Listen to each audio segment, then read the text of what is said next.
नमस्कार. उन्हाळा आला की लोणची पापड हमखास सगळ्या घरांमध्ये होत असतात.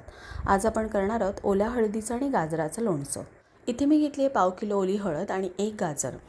स्वच्छ धुवून घ्यायचे आणि पुसून घ्यायचे. कोरडेपणा हवा, त्यामध्ये पाणी अजिबात नको. आणि तुम्हाला हव्या त्या साईजमध्ये ह्याचे काप करू शकता. मी इथे असे उभे उभे काप करते. सगळं इथे चिरून झालेलं आहे. ओली हळद, गाजर, 1/2 किलो हिरवी मिरची आणि 1 मोठा लसणीचा गड्डा.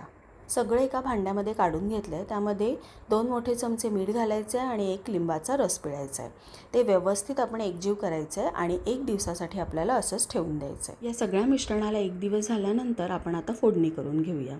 मी इथे 1.5 वाटी तेल घेतले आणि तेल व्यवस्थित गरम करून घ्यायचं आहे, म्हणजे लोणच्याला ना अजिबात तेलाचा वास येत नाही.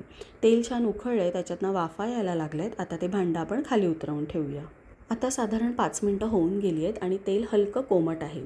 तेव्हा आपण यामध्ये 1 टीस्पून हिंग घालायचं आहे. आधी जर घातला ना ते हिंग जळू शकतो, म्हणून थोड्या वेळाने घाला.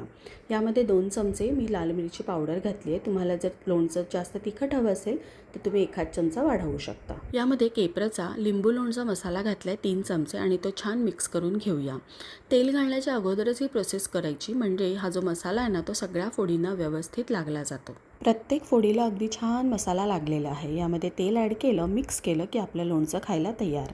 नक्की करून बघा हे चटपटीत असं ओल्या हळदीचं लोणचं, आणि कसं झालं ते मला कमेंटमध्ये सांगा. व्हिडिओ बघितल्याबद्दल खूप सारे धन्यवाद.